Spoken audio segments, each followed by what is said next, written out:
Bonjour, donc nous allons compléter la leçon du chapitre 11. Alors on n'a pas grand-chose à compléter. Premier paragraphe, les règles du débat en mathématiques. C'est la suite de ce qu'on vient de voir dans l'activité 1. Donc en mathématiques, un énoncé qui est vrai est un énoncé qui est toujours vrai. En vérifiant quelques exemples, on n'a pas la preuve qu'un énoncé est vrai. On l'a vu dans l'activité 1 pour les programmes de calcul. Avec le premier nombre qu'on avait choisi, l'énoncé était vrai. Mais pour autant, en fait, cet énoncé n'était pas toujours vrai, donc il n'était pas vrai. En fait, il faudrait vérifier tous les exemples possibles. Quand on trouve un exemple qui ne vérifie pas un énoncé, qui montre qu'un énoncé est faux, alors on est certain que cet énoncé est faux, et on dit que cet exemple que l'on a trouvé s'appelle un contre-exemple. En mathématiques, parfois on fait des conjectures. Qu'est-ce que c'est qu'une conjecture?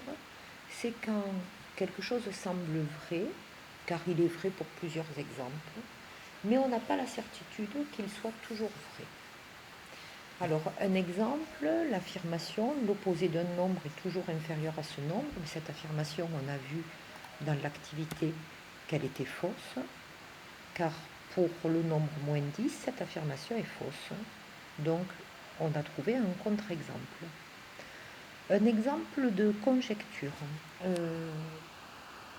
J'additionne, donc on me pose la question, l'affirmation suivante, donc la somme de 2 multiples de 2 est un multiple de 2. Est-elle vraie ou fausse? On va faire des essais comme on a fait dans les activités. Donc on va prendre 2 multiples de 2, je sais pas, 6 et 14. On fait la somme de 6 et 14, 6 plus 14. On trouve 20. Le résultat est bien un multiple de 2. On va essayer avec deux autres multiples de 2, 24 et 46 par exemple. On ajoute 24 et 46, on les ajoute, pardon, et on ne trouve pas, on trouve 70. Et 70, c'est bien un multiple de 2.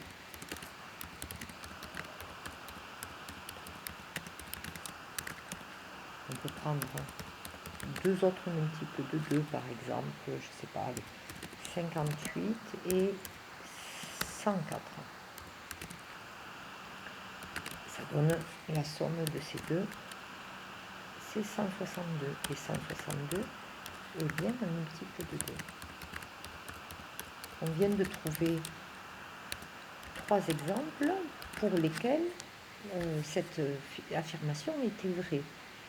Je ne suis pas capable de dire que cette affirmation est toujours vraie, puisque je ne peux pas faire tous les tests, je vous l'ai expliqué, et comme je ne peux pas faire tous les tests, pour l'instant, je ne suis pas capable de prouver qu'elle est vraie. Donc, je fais ce que l'on appelle une conjecture.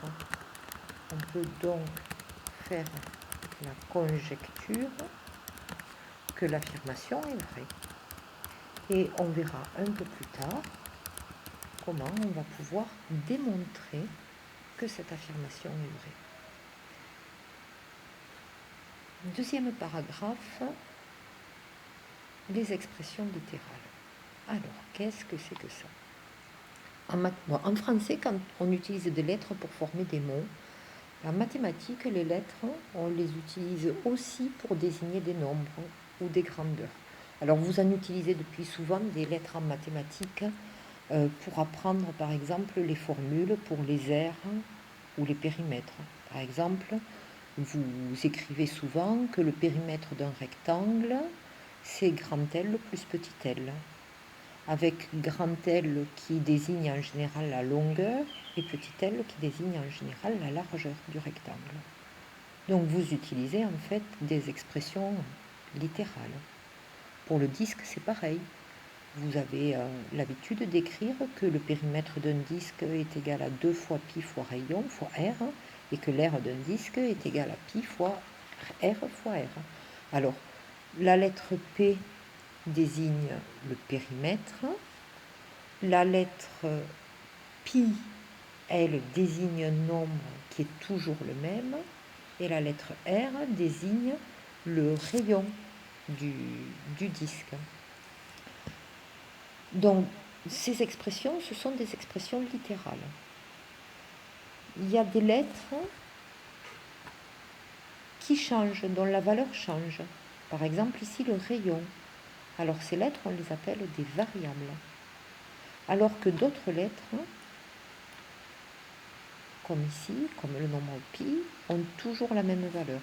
Et ces lettres-là, on les appelle des constantes. Donc, exemple,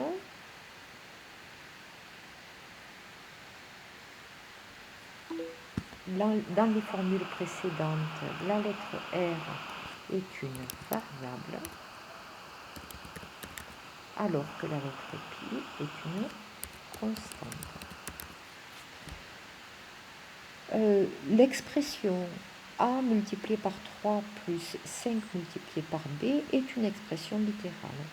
Et dans cette expression littérale, les lettres A et B désignent des nombres. On ne sait pas lesquels, mais ce sont des nombres.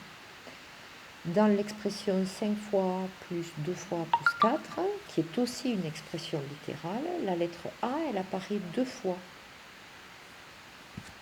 Dans ce cas-là, quand elle apparaît 2 fois, elle désigne les 2 fois le même nombre. C'est-à-dire, je ne peux pas remplacer, dans cette multiplication-là, je ne peux pas remplacer A par 4 et remplacer A par une autre valeur dans la deuxième multiplication. Alors, les expressions littérales, on les utilise beaucoup pour modéliser des situations. C'est quand on constate que des calculs sont répétitifs. On peut, plutôt que d'écrire le calcul pour chaque cas, utiliser une expression littérale pour décrire la situation. On va regarder ça sur un exemple et puis la leçon va se terminer avec ça. Donc un cinéma qui vend une carte d'abonnement 10 € et grâce à cette carte d'abonnement, on ne paie la place que 3 €. Donc on achète une fois la carte d'abonnement et après, chaque fois qu'on va au cinéma, on achète la place à 3 €. Si on va une fois au cinéma, combien paie-t-on en tout? Alors il ne faut pas oublier de compter le prix de la carte. Donc on paie 10 € plus 3 €. On paie 13 € si on y va une fois. On a acheté la carte plus une place. Si on y va 2 fois, combien on paie? On paie toujours, on a payé les 10 €, on les compte une fois. Et la place, on y est allé 2 fois, donc on a payé 2 fois 3 €, donc on a payé 16 €. Si on y va 3 fois au cinéma, combien on paie? On paie toujours la carte 10 € et on va payer 3 fois la place à 3 €, donc on va payer 19 €. Donc on se rend compte que pour calculer combien on a payé en tout pour un certain nombre de places, on fait toujours le même type de calcul, c'est-à-dire qu'on prend le prix de la carte et puis on ajoute à ce prix le nombre de fois où on a été au cinéma et ce nombre on le multiplie par 3, c'est-à-dire le prix de la place. Donc on va dire que si on va n fois au cinéma, n c'est une lettre qui désigne un nombre entier parce qu'on ne peut pas aller 2,5 fois au cinéma. Donc si on va n fois au cinéma, combien est-ce que l'on paie pour ces n fois au cinéma? Eh bien, on paie 10 plus n fois le prix d'une place. Alors cette expression, c'est une expression littérale et on dit, quand on fait ce travail-là, si on va n fois au cinéma, on paie 10 plus n fois 3 €. On dit que l'on a exprimé le prix que l'on doit payer en fonction du nombre de séances. Et ça va être un travail très important de la classe de 5e, arriver à exprimer une grandeur, ici le prix, en fonction d'une autre grandeur, ici le nombre de séances. Voilà, ce début de leçon est terminé.